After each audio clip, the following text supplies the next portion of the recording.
बिस्मिल्लाहिर्रहमानिर्रहीम। अस्सलाम वालेकुम स्टूडेंट्स। एक्सरसाइज 2.1 है, इसका क्वेश्चन नंबर 4 करेंगे। Find the domain and range of function G defined by this G of x is equals to 5 minus X. ठीक है, पहले भी मैंने एग्जांपल जो है उसके साथ जो है डिटेल में ये बताई हुई है। जो है आप क्वेश्चंस करेंगे तो पहले वो वाली वीडियो भी लाजमी देखिएगा। अच्छा, अब डोमेन जो है थोड़ा सा साथ बताती जाती है। एक्स की वो वैल्यूज़ होती हैं जहाँ पे ये फंक्शन डिफाइंड होता है। डिफाइंड का मतलब ये है कि इसका आंसर कोई रियल नंबर आता हो, यानी इन्फिनिट ना आता हो। तो जब भी हमने देखनी है डोमेन, तो अगर तो हमारे पास ये सिंपल पोलिनोमियल फंक्शन है फिर तो इसका कोई इशू नहीं है। फिर सारे के सारे जितने भी पोलिनोमियल फंक्शन आते हैं, यानी एक्स स्क्वायर वाले इस तरह की टर्म्स उनमें हो जिनमें ना तो फ्रैक्शन में वेरिएबल हो ना ही स्क्वायर रूट में हो, तो फिर जो है ये फंक्शन इनकी डोमेन सारे के सारे रियल नंबर्स होते हैं। तो अब देखें, क्योंकि यहाँ पे x की वैल्यू कोई भी लगा दें, पॉजिटिव लगा दें, नेगेटिव लगा दें, ज़ीरो लगा लें, तो इसका जो आंसर है कोई ना कोई रियल नंबर आता जाएगा। इसलिए इसकी जो डोमेन है, क्योंकि x की वैल्यूज़ के सेट को डोमेन कहते हैं, तो इसमें डोमेन जो है वो सारे की सारी रियल नंबर्स हैं, क्योंकि कोई भी ऐसा रियल नंबर ऐसा नहीं है जिससे आंसर जो है हमारा अनडिफाइंड हो जाए। ठीक है, इसके बाद अब हमने इसकी रेंज बतानी है। फॉर रेंज हम y ले लेते हैं 5 माइनस एक्स के इक्वल। अब यहाँ से x को अगर हम as a function of y लिखना चाहें, x इस साइड पे ले आते हैं तो ये आ जाएगा 5 माइनस वाई। अब यहाँ पे देख लें, y की कोई सी भी वैल्यू, कोई भी रियल नंबर हो तो उसके कॉरस्पॉन्डिंग हम x की वैल्यू फाइंड आउट कर सकते हैं। इसका मतलब है सारे के सारे जो x की वैल्यूज़ हैं वो उनका सेट डोमेन कहलाता है, और जो y की वैल्यूज़ होंगी वो रेंज कहलाएगा, यानी जो जी ऑफ एक्स है यही y है। तो अब हर वैल्यू जितने भी रियल नंबर्स हैं उसके कॉरस्पॉन्डिंग कोई ना कोई x की वैल्यू मौजूद है, रियल नंबर मौजूद है। इसका मतलब यह है कि इसकी जो रेंज है वो भी सारे के सारे रियल नंबर हैं। इशू आपको मैं वही बताया पहले भी कि जहाँ पे फ्रैक्शन में वेरिएबल आए या स्क्वायर रूट आ जाए या एब्सोल्यूट वैल्यू वाले भी हैं, उनमें हमें रेंज में देखना पड़ेगा कि हमें क्या करना है। बाकी जो पोलिनोमियल आ जाए इसमें कोई इशू नहीं होगा। इसमें देखें, अब ये सारे के सारे जो हैं वो रियल नंबर जो है वो रेंज आ जाएंगे। Range of G of x वो सारे के सारे जो हैं वो रियल नंबर हैं। तो इसका नेक्स्ट पार्ट करते हैं।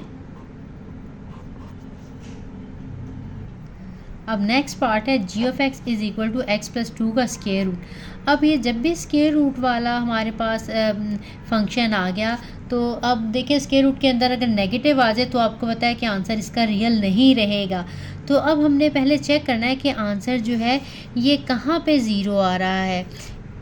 हम let x plus 2 equal to 0, x is equal to -2। X की वैल्यू अगर -2 हो तो इस फंक्शन का आंसर 0 आ रहा है। जितने भी यहाँ से x के आंसर्स आएंगे आपने रियल लाइन ड्रॉ करनी है। 0 है, 1 है, 2 है, 3 है, यहाँ पे -1 है, -2 है, -3 है। अब यहाँ पे आंसर आ रहा है 0। अब जितनी भी x की वैल्यूज़ जो हैं वो आएंगी वो हमने यहाँ पे इसी रियल लाइन पे लगा लेनी है। अब हमारे पास क्योंकि एक ही वैल्यू है, अब हमारे पास रियल लाइन के 2 पार्ट्स हो गए, एक इससे -2 से राइट वाला और एक लेफ़्ट वाला। ठीक है, अगर x की एक से ज़्यादा वैल्यूज़ हो तो उसी तरह से सपोज 2 वैल्यूज़ होती तो हमारे ये 3 पार्ट बन जाते, जो कि एग्जांपल में हमने किया था। तो हर पार्ट को हमें चेक करना पड़ेगा। अब हम इस वाले पार्ट को भी चेक करेंगे, इस वाले पार्ट को भी चेक करेंगे कि आंसर कहाँ पे जो है वो रियल नहीं आ रहा। अब यहाँ से इधर वाला नंबर यानी बड़ा नंबर अगर हम लें, -1 लगा के देख लें, 0 लगा के देख लें, 1 लगा के देख लें, कोई भी एक नंबर लगा लें। -1 भी लगाएंगे, आंसर -1 प्लस 2। अब कहते हैं -1 प्लस 2 का स्क्वायर रूट, 1 का स्क्वायर रूट पॉजिटिव आंसर है। ठीक है, अगर हम 0 लगाएंगे तो 0 प्लस 2 का स्क्वायर रूट जो है वो 2 का स्क्वायर रूट, वो भी आंसर जो है वो पॉजिटिव है। यानी जितने भी यहाँ पे राइट साइड वाले आप नंबर लगाएंगे ये सारे के सारे कोई रियल नंबर आंसर देंगे। इसका आंसर पॉइंट्स में होगा लेकिन ठीक है वो जो है पॉजिटिव होगा और रियल नंबर ही होगा। जबकि हम इस साइड वाला अगर कोई नंबर लगाते हैं, -3 लगा लें सपोज, -3 + 2 का हमने स्क्वायर रूट लगाया, -1 का स्क्वायर रूट। अब आपको पता है कि नेगेटिव आ गया तो ये आयोटा में चला जाएगा, आंसर रियल नहीं रहेगा। इस साइड से जितने भी अगर हम -4 भी लगाएंगे तो आंसर और छोटा होता जाएगा, आंसर और नेगेटिव में आता जाएगा। तो -2 से छोटे जितने भी रियल नंबर्स लगाएंगे उन सब के लिए आंसर जो है वो हमारा रियल नंबर में से नहीं आएगा। तो इसका मतलब है कि इसका -2 का इधर वाला जो सारा पोर्शन है वो डोमेन का हिस्सा नहीं है। सिर्फ डोमेन का हिस्सा कौन सा है, -2 से इधर वाला, ये वाला जो हिस्सा डोमेन में शामिल नहीं है। तो इसका मतलब क्या हुआ कि इस फंक्शन की डोमेन क्या है, इसकी डोमेन होगी -2, क्योंकि -2 पे आंसर 0 आ रहा है, 0 भी रियल नंबर है, इसलिए -2 भी शामिल है। -2 से इस साइड पे जाते जाते पॉजिटिव इन्फिनिटी तक सारे आपको बता, जब भी इन्फिनिटी आएगी हमने ये ब्रैकेट लगानी, इसका मतलब है कि इसमें शामिल नहीं है। अगर कोई नंबर जो है वो शामिल हो तो हम ये वाली स्क्वायर ब्रैकेट लगाते हैं। ये इंटरवल्स पे भी मैंने जो है डिटेल से एक वीडियो बनाई हुई है, ओपन इंटरवल, क्लोज्ड इंटरवल। तो यहाँ से क्लोज्ड बनेगा और यहाँ से इन्फिनिटी वाली साइड से हमेशा ओपन ही बनता है। या तो हम ये छोटी ब्रैकेट लगाते हैं या फिर स्क्वायर ब्रैकेट का फेस जो है वो बाहर की तरफ कर देते हैं। तो अब इसकी जो डोमेन है वो मैंने आपको बता दिया। अब हम चलते हैं रेंज की तरफ। जब भी हम रेंज जो है लिखनी हो तो स्क्वायर रूट वाले में इसका आंसर हमेशा देखें 0 से स्टार्ट होता है या 0 से बड़े नंबर आते जाएंगे। ये देखिए अभी मैंने आपको बताया 1 आया है, फिर 1 यहाँ से जितने भी इस साइड से रखते जाएंगे आंसर आहिस्ता आहिस्ता आहिस्ता आहिस्ता बड़ा होता जाएगा पॉजिटिव। लेकिन इधर -2 पे आंसर आता है 0, इधर वाले डोमेन में शामिल ही नहीं है क्योंकि इस पे आंसर जो है वो रियल नहीं आता। इसका मतलब है जो इसका जो सबसे छोटा आंसर है वो 0 है, और जो आंसर्स हैं उन्हीं को हम रेंज कहते हैं, जो y की वैल्यूज़ होती हैं या इस फंक्शन की वैल्यूज़ हैं। तो इसका मतलब है जब भी रेंज जो है स्क्वायर रूट वाले फंक्शन की आएगी तो ये 0 से स्टार्ट होगी और 0 से लेके ये पॉजिटिव इन्फिनिटी तक जाएगी। ठीक है, तो ये इसकी रेंज है। नेक्स्ट पार्ट करते हैं। थर्ड पार्ट है g(x) = 6x + 7 for x less than equal to -2 and 4 - 3x x greater than -2। ये हमें पीस वाइज फंक्शन दिया हुआ है। पीस वाइज फंक्शन की डेफिनेशन जो है वो भी मैंने अच्छे से एक्सप्लेन की हुई है एक और वीडियो में, वो आप अच्छे से देख सकते हैं। अब देखें इस वाले में जो हमारी डोमेन है, अब इसकी डोमेन और इसकी डोमेन को इकट्ठी करके बनेगी। अब जो हमारा पहला वाला फंक्शन है इसकी डोमेन x की वैल्यूज़ देखें इन्होंने खुद ही दी हुई है। x की वैल्यूज़ क्या है, << -2। इसका मतलब है <<2 नेगेटिव इन्फिनिटी। इसका मतलब है -2 से छोटा कोई भी नंबर इसमें रखें, आपको पता है यहाँ पे कहीं भी आंसर अनडिफाइंड नहीं आएगा क्योंकि ये भी एक पोलिनोमियल ही है। तो -इन्फिनिटी से लेके -2 तक की जो वैल्यूज़ हैं वो इस फंक्शन की डोमेन है, जो पहला इसका पार्ट है यूनियन।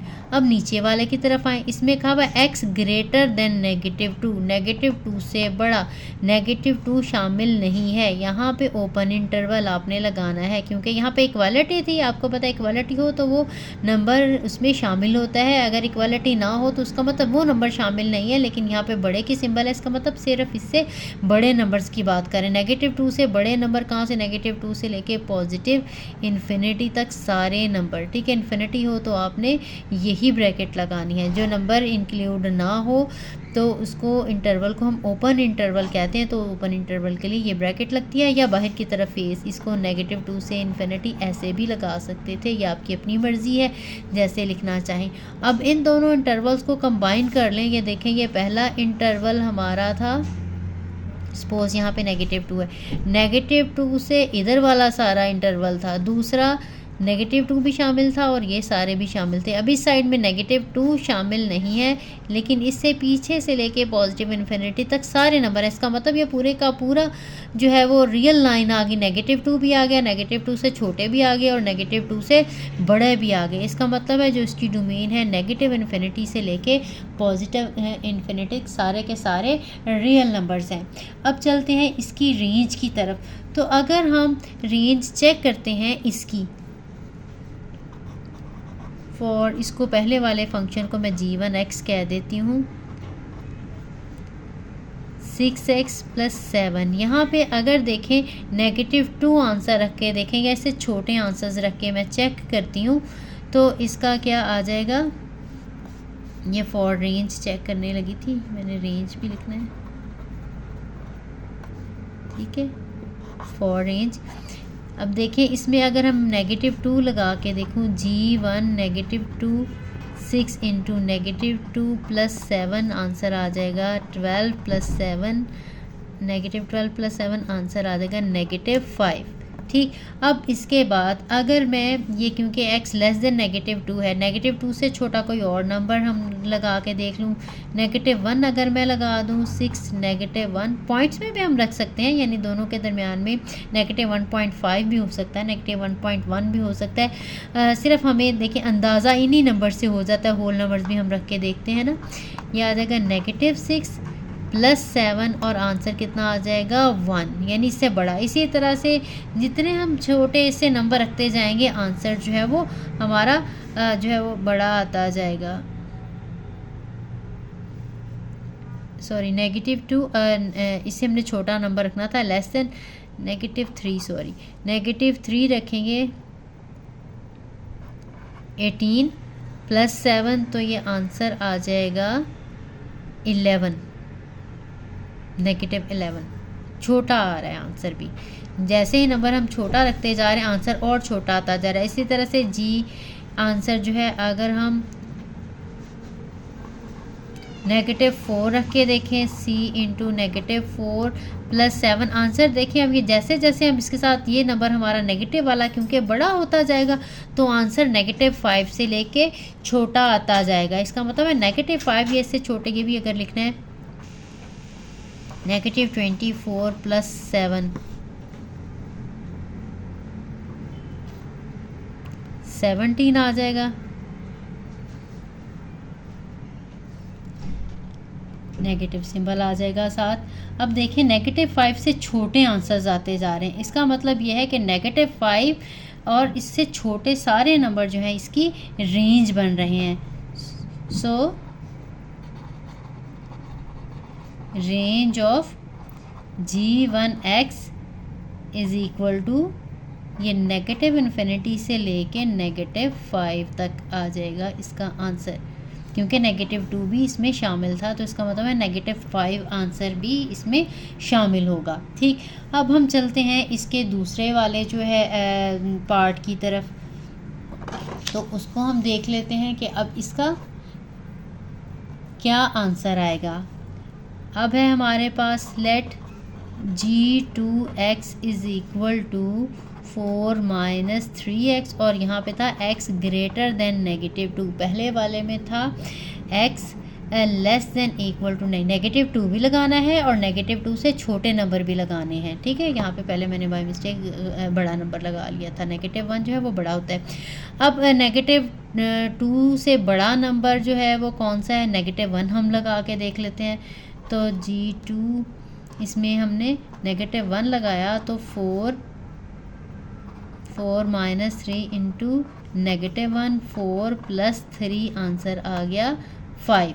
ठीक है, उसके बाद हमने जो है 0 लगा के देख लेते हैं, 4 - 3 इंटू 0, तो आंसर आ जाएगा 4। ठीक है, फिर इसके बाद हमने 1 लगा के देखा तो आंसर आ रहा है 4 - 3 और 1, ये आ जाएगा 4 - 3, आंसर आ गया 1। यानी इसमें क्या, इसमें भी आंसर छोटे से छोटा 5 है, 4 है, 1 है, करते करते यानी छोटे से छोटा नंबर जो है वो आता जा रहा है। इसका मतलब है इसकी जो रेंज है वो 5 और 5 से छोटे नंबर्स हैं। पहले वाले की जो रेंज थी वो -5 से छोटे नंबर थे और इसमें 5 से छोटे नंबर सारे जो हैं वो आ रहे हैं। इसमें 2 रख के भी देख लेते हैं, -2 अगर हम रख के देखें इस फंक्शन में,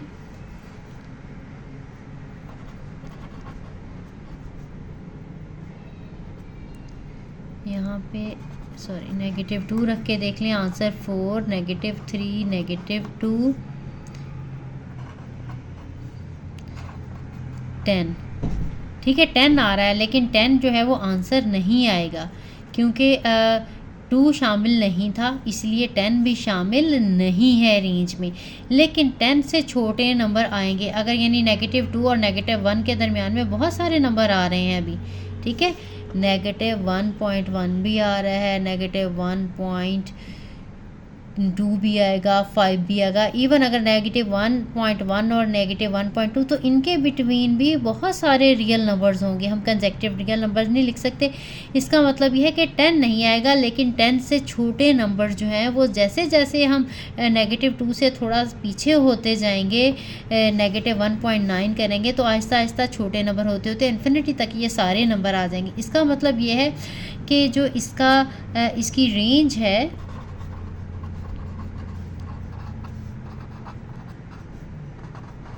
वो क्या है, नेगेटिव इन्फिनिटी से लेके मैक्सिमम नंबर इसमें 10 है, लेकिन 10 भी शामिल नहीं है। यानी 10 से छोटे नंबर ज़रूर आएंगे, लेकिन 10 आंसर नहीं आएगा क्योंकि -2 यहाँ पे शामिल नहीं था, तो 10 भी शामिल नहीं है आंसर्स में, लेकिन 10 से छोटे सारे नंबर्स हैं। तो अब इसका मतलब यह है कि जो रेंज इसकी बनी है हमारी जी की रेंज जो है g(x), मैं g1 g2 अलग अलग इसलिए लिखा था कि आपको समझ आ जाए।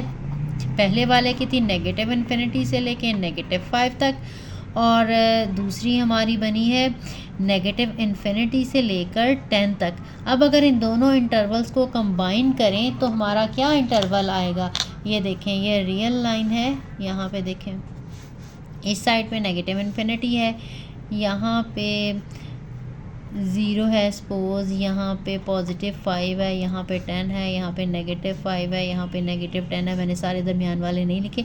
एक ये -5 से लेके इसके पीछे वाले सारे रियल नंबर कह रहा है, एक ये कहता है 10 शामिल नहीं है, लेकिन इससे पीछे पीछे वाले सारे नंबर शामिल हैं। तो इसका मतलब है इन दोनों हिस्सों को मिला लिया जाए, ये वाले नंबर भी और ये वाले नंबर भी, तो नेगेटिव इन्फिनिटी से लेके 10 से पीछे तक सारे नंबर्स आ जाते हैं। तो इन दोनों का जो यूनियन होगा वो नेगेटिव इन्फिनिटी से लेके 10 तक, ना ही 10 शामिल है ना ही इन्फिनिटी। इन्फिनिटी तो जहाँ पे भी आएगी, चाहे पॉजिटिव है या नेगेटिव है, वो अपने ऊपर इंटरवल ही लगाना है, ठीक है। इस तरह से लिख दें या इस तरह से लिख दें, ये एक ही बात है, मैं आपको बार बार बता रही हूँ, ठीक है। अब इसके बाद हमने नेक्स्ट पार्ट करना है। नेक्स्ट पार्ट है g(x) दी हुआ एब्सोलूट वैल्यू ऑफ x - 5। अब आप लोगों को x ये जो है एब्सोलूट वैल्यू का पता होना चाहिए। एब्सोलूट फंक्शन कहते हैं, इसमें जब भी कोई हम वैल्यू लगाएं तो ये ये जो फंक्शन है उसको पॉजिटिव कर देता है। यानी अगर जो है कोई नेगेटिव नंबर भी है, मैं आपको सिर्फ एग्जांपल से समझाऊंगी, डेफिनेशन इसकी सेपरेट वीडियो में मौजूद है, वहाँ से देख लीजिएगा। अगर नेगेटिव आंसर भी -3 है, एब्सोलूट वैल्यू इसकी लेते हैं तो इसको +3 कर लेता है। अगर मैं किसी जो है फंक्शन है हमारा, एब्सोलूट वैल्यू है नेगेटिव जो है +3 की कह लें, तो उसका आंसर भी 3 आता है। अगर -17 है तो इसका आंसर जो है पॉजिटिव, यानी चाहे नंबर पॉजिटिव हो या नेगेटिव हो, यहाँ पे डोमेन में कोई भी नंबर हो सकता है, पॉजिटिव भी हो सकते हैं, नेगेटिव भी हो सकते हैं, फ्रैक्शन में भी हो सकते हैं, किसी भी तरह के नंबर्स होते हैं। ये क्या करता है, ये मॉडुलस सिर्फ उसको पॉजिटिव कर देता है, ठीक है। इसका मतलब है डोमेन में, तो इसका मतलब है हम कोई सी भी वैल्यू लगा सकते हैं, सारे के सारे रियल नंबर लग सकते हैं। एक्स की जगह पे कहीं भी आंसर अनडिफाइंड नहीं आएगा, आंसर पॉजिटिव आएगा लेकिन रियल नंबर ही होगा। इसका मतलब है कि कहीं भी अनडिफाइंड वैल्यू ना आने का मतलब है डोमेन जो है वो सारी की सारी इसकी जो है वो रियल नंबर्स हैं। मैंने आपको बताया डोमेन का मसला सिर्फ या तो स्क्वायर रूट वाले फंक्शन में होगा, या फिर जहाँ पे फ्रैक्शन में हमारे पास डिनोमिनेटर में x हो, x या x का कोई फंक्शन हो, तो यहाँ पे सारे के सारे रियल नंबर जो है इसकी डोमेन है। अब रेंज, जैसा कि मैंने आपको बताया, कोई भी हम लगाएंगे तो आंसर उसका जो है वो पॉजिटिव ही आता जाएगा, या फिर आंसर जो है वो 0 होगा, क्योंकि अगर इसमें हम x की वैल्यू 5 लगा देंगे, 5 - 5 आंसर आ जाएगा 0, या फिर 0 से बड़े आंसर आते जाएंगे। पॉजिटिव नंबर सारे के सारे जो है वो 0 से बड़े नंबर जो हैं वो पॉजिटिव नंबर्स हैं, इसलिए जो इसकी रेंज है वो 0 से स्टार्ट होगी ज़ीरो भी आंसर आ सकता है अगर एक्स को -5 रख लिया जाए, और पॉजिटिव इन्फिनिटी तक कोई भी इसका पॉजिटिव आंसर आ सकता है। तो ये जो इसकी रेंज है 0 से लेके पॉजिटिव इन्फिनिटी है। ठीक है, नेक्स्ट और लास्ट पार्ट है इसका। नेक्स्ट पार्ट है g of x is equal to x plus 3/3 minus x. अब देखें, ये हमारे पास जो फंक्शन है अब ये फ्रैक्शन की फॉर्म में है।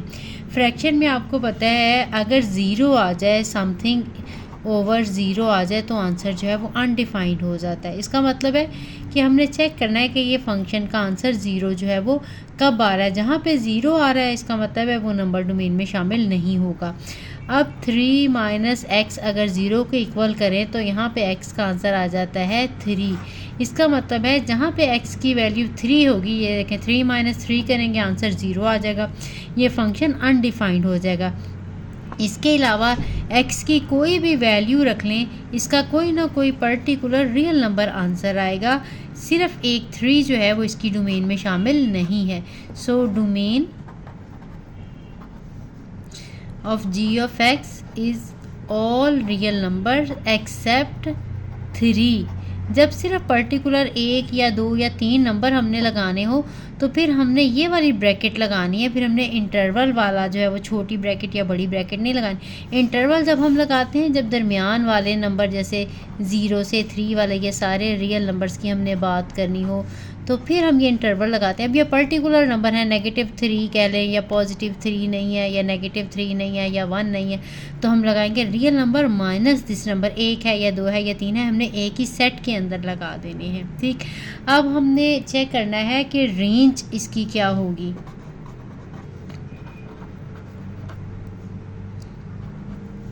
रेंज के लिए हम इसको y ले लेते हैं, x + 2/3 माइनस एक्स। अब यहाँ पे y as a function of x था तो हमने इसको जो है x as a function of y की फॉर्म में कन्वर्ट करना है। y 3 माइनस एक्स हमने क्रॉस मल्टीप्लिकेशन कर लिया है, x + 2। यहाँ पे अब हमने x वाली टर्म्स इकट्ठी करके एक साइड पे करनी है, इनको पहले मल्टीप्लाई करेंगे। 3y minus xy equal to x + 2। अब x वाली ये दो टर्म्स हैं, हम ये एक साइड पे रखेंगे और बाकी चीज़ें दूसरी साइड पे लेते हैं। 2 को उठा के इस साइड पे ले आती हूँ, 3x 3y माइनस 2 आ जाएगा और ये x + xy आ जाएगा। इसमें से x अगर हम कॉमन निकाल लें तो हमारे पास 1 + y आ जाएगा और यहाँ पे आ जाएगा 3y माइनस 2। x की वैल्यू अगर हमने निकालनी हो तो वो आ जाएगी 3y माइनस 2/1 + y। अब इसका मतलब ये है कि अब अगर यहाँ पे पहले x का हमने देखना था कि 3 के ऊपर ये फंक्शन डिफाइन नहीं था। अब हम चेक करते हैं कि y की कौन सी वैल्यू है जहाँ पे ये फंक्शन अनडिफाइंड हो रहा है। अब आपको पता है यहाँ पे अगर 1 + y को 0 के इक्वल रखें, y का आंसर -1 आता है। इसका मतलब है अगर हम -1 रखेंगे तो हमारा ये फंक्शन अनडिफाइंड हो जाएगा। इसका मतलब यह है कि रेंज y की वैल्यू इसको कहते हैं, रेंज में -1 शामिल नहीं है, बाकी सारे के सारे रियल नंबर जो हैं वो शामिल है। इसका मतलब यह है कि रेंज क्या इसकी हुई, range of f of x all real numbers accept -1। I hope आपको समझ आ गई होगी। फिर भी अगर किसी बात में कन्फ्यूजन